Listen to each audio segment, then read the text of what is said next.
வணக்கம். பைபிளை முழுவதுமாக வாசிக்கும் நம் லட்சிய பயணத்திற்கு உங்களை அன்புடன் வரவேற்கிறேன்.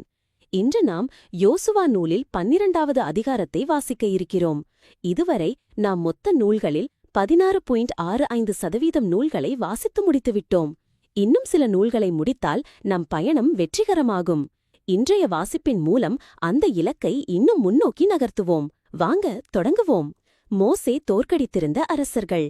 யோர்தானுக்கு அப்பால் கதிரவன் உதிக்கும் பக்கம் அர்னோன் பள்ளத்தாக்கிலிருந்து எர்மோன் மலை வரை கிழக்குப் பகுதியில் அராப்பா முழுவதிலும் இஸ்ரயேலர் கைப்பற்றிய நாடுகளின் அரசர்கள் இவர்களே. எமோரிய மன்னன் சீகோன் எஸ்போனில் வாழ்ந்தான். அவன் அர்னோன் பள்ளத்தாக்கின் எல்லையிருக்கும் அராயேரிலிருந்து பள்ளத்தாக்கின் நடுவில் கிளையாதின் பகுதி வரையிலும் அம்மோனியரின் எல்லையான எப்போக்கு பள்ளத்தாக்கு வரையிலும் அராப்பாவிலிருந்து கிழக்கே கிணரோத்து கடல் வரையிலும் உப்பு கடலான அராப்பா கடல் வரையிலும் கிழக்கு நோக்கி பெத்தசிமோத்து வரையிலும் தெற்கில் பிஸ்கா மலைச்சரிவு வரையிலும் அரசாண்டான். இரபாயியருள் எஞ்சியிருந்தவனும் பாசானின் மன்னனுமான ஓகின் எல்லை இதுவே. அவன் அஸ்தரோத்திலும் எதிரேயிலும் வாழ்ந்தான். எர்மோன் மலை, சல்கா மலை, கெசூரியர், மாக்காத்தியரின் எல்லை வரையிலும் எஸ்போன் மன்னன் சீகோனின் எல்லையான கிளையாதின் பாதி வரையிலும் ஆண்டான்.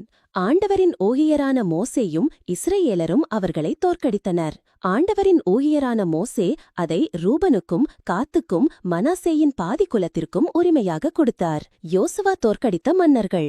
யோசுவாவும் இஸ்ரயேலரும் கைப்பற்றிய நாடுகளின் மன்னர்கள் இவர்களே.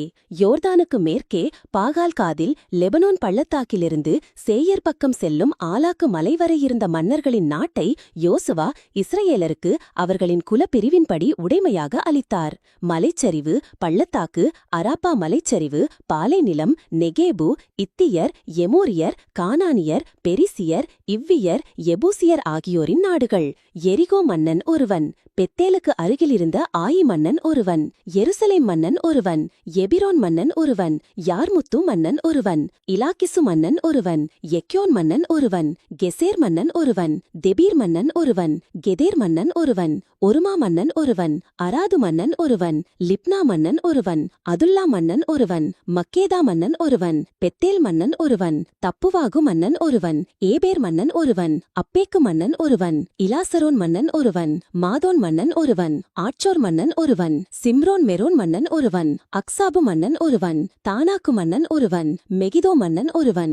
கெதேசு மன்னன் ஒருவன். யோக்னயாம் கர்மேல் மன்னன் ஒருவன். நாபோத்தோரில் இருந்த தோர் மன்னன் ஒருவன். கில்காலில் ஒருந்தகோயும் மன்னன் ஒருவன். திர்சா மன்னன் ஒருவன். ஆக மொத்தம் 31 மன்னர்கள். நாம் 1189 அதிகாரங்களில் 190 அதிகாரங்களை நிறைவு செய்துவிட்டோம்.